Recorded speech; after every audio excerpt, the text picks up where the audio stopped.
जय शनिदेव, जय श्री राम भाइयों। आज का हमारा विषय है पत्थर के अंदर का गुप्त धन। इसके बारे में आज हम चर्चा करने वाले हैं, विश्लेषण करने वाले हैं। अगर आपने चैनल को सब्सक्राइब नहीं किया है तो सबसे पहले चैनल को सब्सक्राइब करिए, लाइक करिए, शेयर करिए।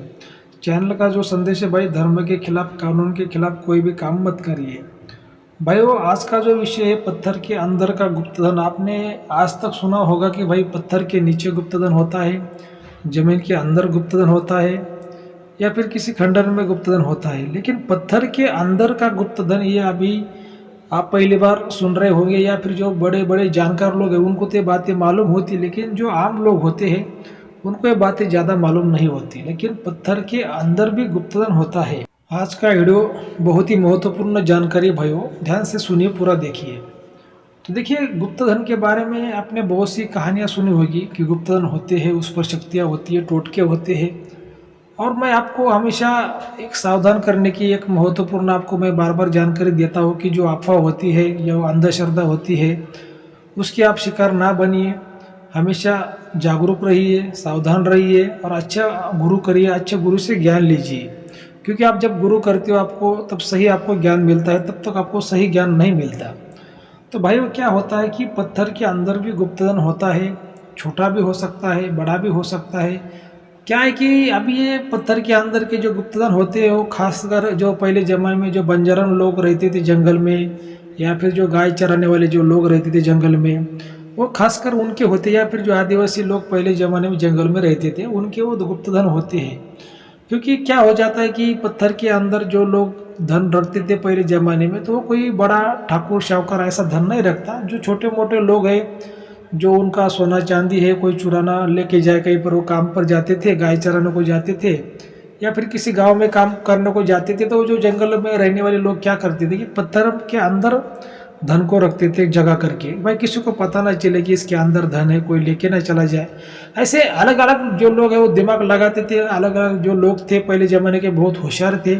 अभी देखिए, अपने अपनी जो दिमाग होता है, अपना अपना विचार होता है, हर किसी का अलग होता है। अभी आप कहते होंगे गुरुजी, क्या पत्थर के अंदर गुप्त धन रखना जरूरी है क्या? भाई देखिए, अपना अपना दिमाग है, ठीक है। अभी आज के ज़माने में पैसा रखने को बैंक है, बराबर। आपके घर में कोई कपाट है, कोई तिजोरी है, जो भी है। लेकिन फिर भी जो कुछ जो लोग होते हैं जिनके पास में ज़्यादा पैसा होता है, या फिर किसी का दिमाग अलग होता है, फिर आज के भी ज़माने में वो लोग अलग सा पैसा रखते हैं। कोई क्या है कि जो गेहूं की बोरी होती है उसमें पैसा रखता है, कोई आटे में पैसा रखता है, कोई जो अपना गादी होती है अपने सोने की उसमें पैसा रखता है, कोई अपना जो बाथरूम का पाइप है उसमें पैसा रखता है। भाई देखो, अपना अपना आज के ज़माने में भी ऐसे लोग हैं कि अब उनका दिमाग अलग है कि भाई कोई कहाँ पर पैसा रखता है, कोई कहाँ पर पैसा रखता है। जब नोटबंदी हुई थी तो बहुत सी जो महिलाएं थी उनके पास से वो घर से पैसे निकले थे, किसी के पास 5,000 10,000, जो अपने बहनें थी, माता थी, तब उनके पति को, बेटों को पता चला कि यार ये तो घर में भी पैसा रखा हुआ था। ये देखिए, अपने अपने दिमाग होते हैं, अपने अपने विचार होते हैं, वो लोग अपने अपने हिसाब से करते हैं। हमारा विषय ये नहीं है कि भाई कौन कहाँ पर पैसा रखता है, लेकिन ये जो गुप्तधन है पत्थर के अंदर भी होते हैं। बहुत से लोगों को ये बात मालूम नहीं, लेकिन जो होशियार लोग हैं, जो जानकार लोग हैं, उनको ये बातें मालूम होती है। लेकिन जो आम लोग होते हैं उनको ज़्यादा ये बातें मालूम नहीं होती।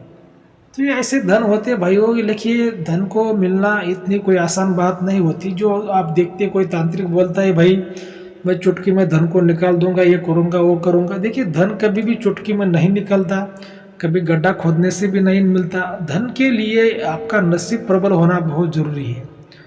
नसीब जब आपका प्रबल होता है तो आपको भगवान ही आपको ज्ञान देता है कि भाई क्या करना आगे, क्या नहीं। और सही गुरु मिलना बहुत ज़रूरी है। अगर आपको सही गुरु मिलता है तो आपका जो रास्ता है वो आसान हो जाता है, जो कठिन रास्ता है वो आसान हो जाता है। आपको हर तरह से वो गुरु आपकी मदद करता है, आपको ज्ञान देता है, आपके साथ में रहता है। और गुरु के सानिध्य में जो व्यक्ति रहता है भाइयों, जो गुरु का दिल जीत लेता है, जो गुरु का विश्वास जीत लेता है, और जो हमेशा गुरु के सानिध्य में गुरु के साथ रहता है, उसका कभी भी बुरा नहीं हो सकता। भले आपका फायदा ना हो, लेकिन आपका नुकसान नहीं होगा। ये फायदे हैं गुरु करने के। जो हमारा सनातन धर्म है उसमें गुरु को ब्रह्मा विष्णु महेश, जो त्रिदेवता, उसे भी बड़ा माना गया है। तो क्या है कि आप सनातन धर्म के हैं, आप हिंदू धर्म के, फिर भी कम से कम 90 लोग ऐसे उन्होंने गुरु नहीं किया है।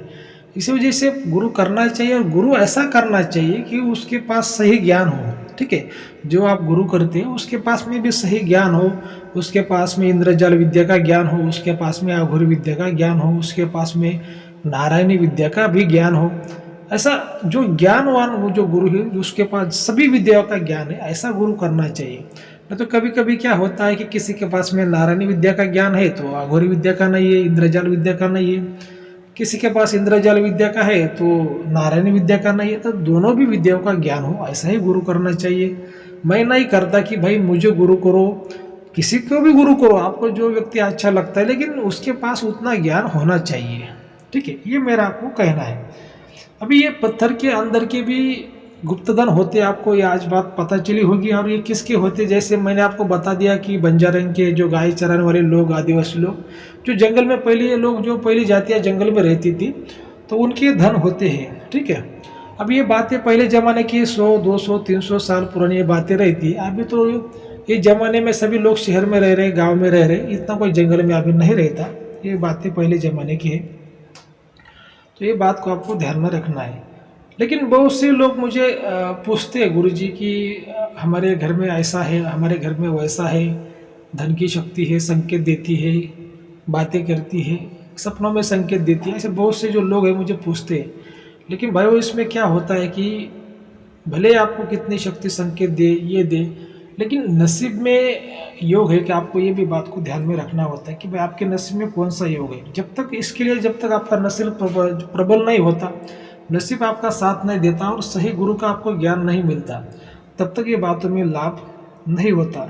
लेकिन कुछ लोगों का ऐसा कहना होता है कि कर्म करने से हमारा फायदा हो, कर्म करने से हमें धन मिले। कर्म से कभी धन नहीं मिलता। धन जो मिलता है वो भाग्य से मिलता है, नसीब से मिलता है, गुरु की कृपा से मिलता है, भगवान की कृपा से मिलता है। क्योंकि इसका जो लेना देना होता है सीधा आपने पिछले जन्म से होता है। इस जन्म में आपने तो नहीं रखा, नहीं आपने कुछ काम किया, जो मिल रहा है आपको फ्री में मिल रहा है, मतलब पिछले जन्म का है आपका पुण्य। ये बात को आपको समझना चाहिए। तो इसके लिए कुंडली भी देखनी पड़ती है, इसके लिए जो आपका हाथ होता है वो भी देखना पड़ता है। ऐसे अगर आपको कोई भी जानकारी चाहिए तो आपको जो व्हाट्सएप पर जो हमारा जो नंबर है भाई, जो स्क्रीन पर आपको नंबर दिखाई दे रहा है, उस पर हमारा व्हाट्सएप भी है, उस पर आप कॉल भी कर सकते हैं। अगर आपको ज़रूरी तो उस पर आप हमें संपर्क कर सकते हैं, लेकिन जो फीस होती है वो लागू रहेगी। अभी देखिए भाई, मेरा जो मकसद है, जो हमारे चैनल का मकसद है कि जो कुछ अफवाह है उसको दूर करना, आपको सही ज्ञान देना, यही हमारा मकसद है। और देखिए कि दुनिया में सब कुछ है, जैसे राम है तो रावण है, भगवान है तो शैतान भी है, सब बातें दुनिया में है। लेकिन कुछ बातें होती है लेकिन आपको आंखों से नहीं दिखाई देती। लेकिन अभी क्या है कि ये पढ़े लिखे का ज़माना है, लोग ज़्यादा पढ़े लिखे हो गए, तो जो पुरानी बातें लोग वो भूलते जा रहे हैं, वो समझ नहीं पा रहे। लेकिन जब आप कोई आध्यात्मिक गुरु करते हो तो सब बातों का आपको ज्ञान मिलता है और एक सही रास्ता आपको मिलता है। तो ठीक है भाइयों, अगर आपको आज का वीडियो अच्छा लगे तो अपने चैनल को सब्सक्राइब करिए, लाइक करिए, शेयर करिए। जय शनिदेव, जय श्री राम।